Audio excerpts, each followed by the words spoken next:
Hey everybody, I've highlighted the problem we're going to work in. We're going to start working with, we're going to try question number 14.44.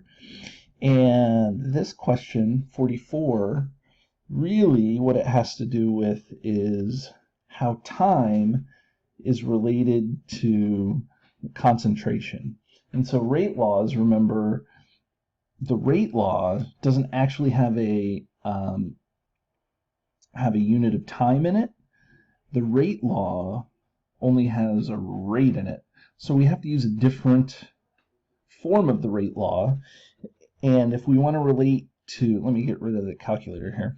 And in order to relate time to concentration, we have to use what we call the integrated rate law. The integrated rate law takes the rate law, does some calculus to it, and it changes it to the integrated rate law, changes its form. Okay, so I have cut and paste this over here onto this, and so now we can do each of them. We're not going to actually do part C because we didn't talk about half-life, so but that's fine. Okay, but we can do the rest of it.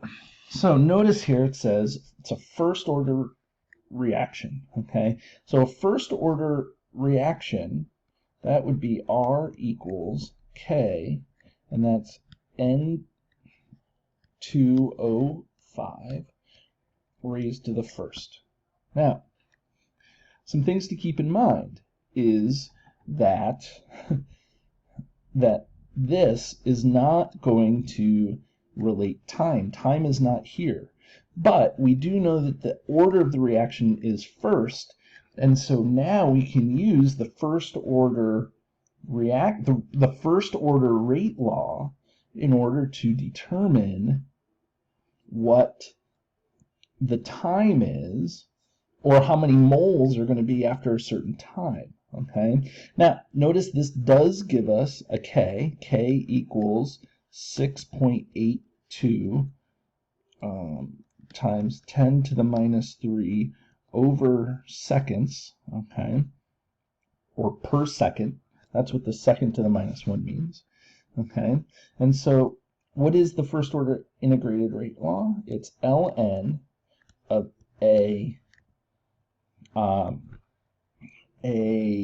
t, so the concentration of whatever compound, in this case that compound is N2O5, equals negative k t plus the ln of a at time 0.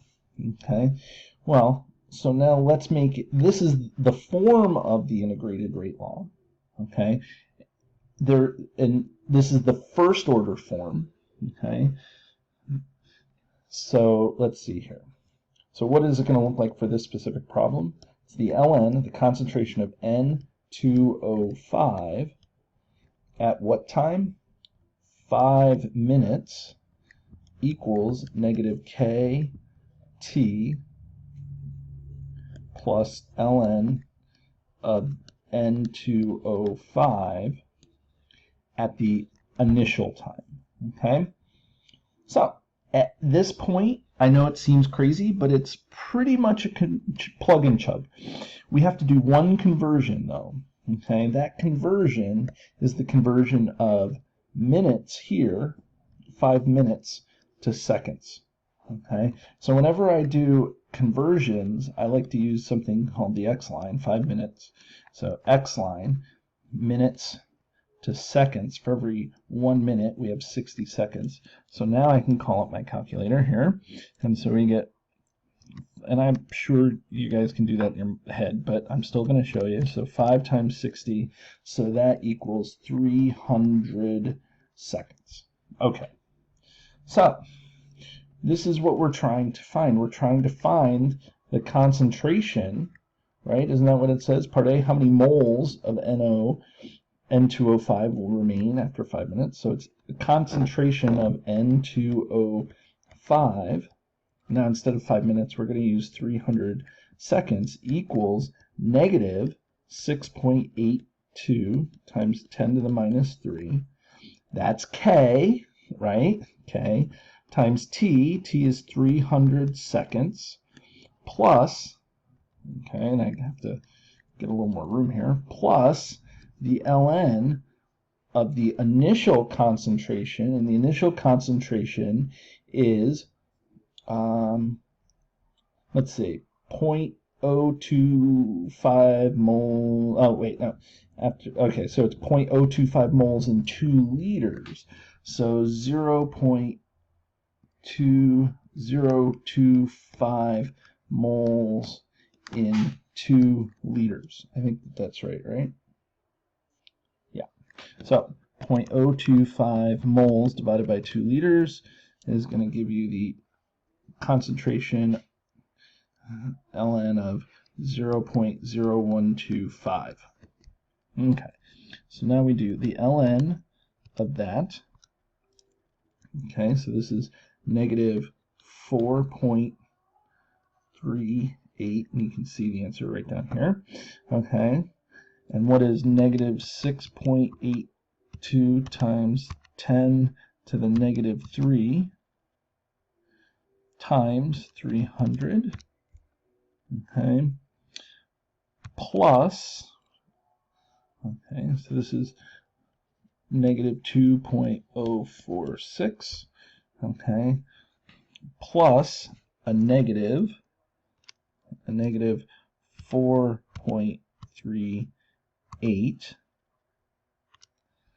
and so that equals negative 6.426. So that's the ln of the concentration of N2O5 after 300 minutes. But now we want the concentration. Okay, so now we natural log this. And so in order to get rid of the natural log, we're going to go e to the, okay, so that cancels out the natural log. And that's a lowercase e, just to let you know. That's the inverse log. And so that inverse natural log, okay, 300 equals, so now we're going to go e, notice it's the lowercase e even on my calculator, to that, and so we get 0.00162 molar, okay, and now that makes sense because we started with 0.0125, so this is smaller than that, and you would imagine that after some time the reactance is going to decrease in concentration. Okay, so that's the answer to part A. Okay, now for part B, it says how many minutes will it take for a quantity of N2O5 to drop to 0.1010 moles. Okay, well, again, we don't have, in the rate law, we don't have a relationship to time. So for part B, we still have to use the ln of the concentration of N2O5. Now, in this case, what we're solving for is time. We don't have a time, but we have a constant, we have the number of moles. So let's see. So 0.010 moles over 2 liters, right? I think that that's what we wanted, right? Yes. Okay.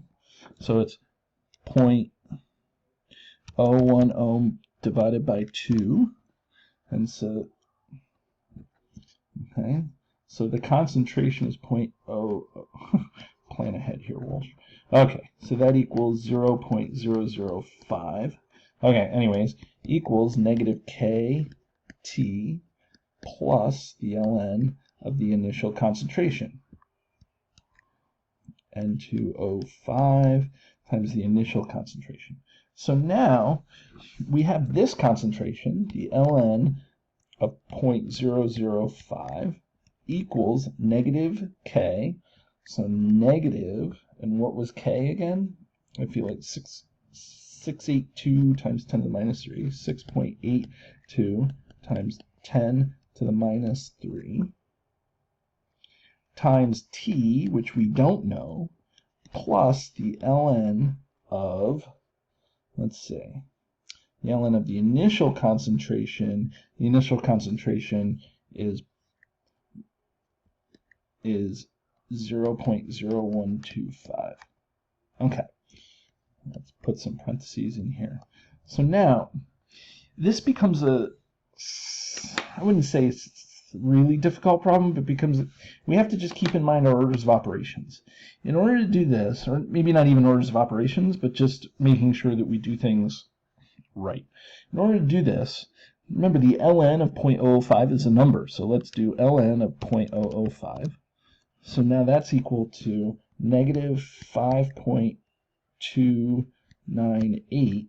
That equals negative 6.82 times 10 to the minus 3 times time plus, and then this is just a number, so the ln of 0.0125, and that is still, I guess, equal to negative 4.382, which we had before. So now, in order to solve for t alone, we're going to subtract. So we go negative 5.298 minus a negative 4.382 equals negative 6.82 times 10 to the minus 3 times t. Okay, and so negative 5.298 minus that answer is equal to negative 0.916, and that equals negative 6.82 times 10 to the minus 3 times t. Okay, so now what do? We divide by negative 6.82 times 10 to the minus 3. So we take that and we divide by negative 6.82 times 10 to the minus 3. And so now we have t equal 134.3. Now, I get it that this is in seconds. They want it in minutes. So in minutes, so you take that and you divide it by 60. If you get it in seconds, I'd be happy enough. In minutes, it's 2.24 minutes is t, but you get the idea. Okay, so the idea here is you have to use, if you're trying to find time, trying to find time relationships, you have to use the integrated rate law. Okay, and so I hope this gives you an idea of how to use the integrated rate law in order to find those times, or to find a certain concentration at a given time. Integrated rate law is a time relationship.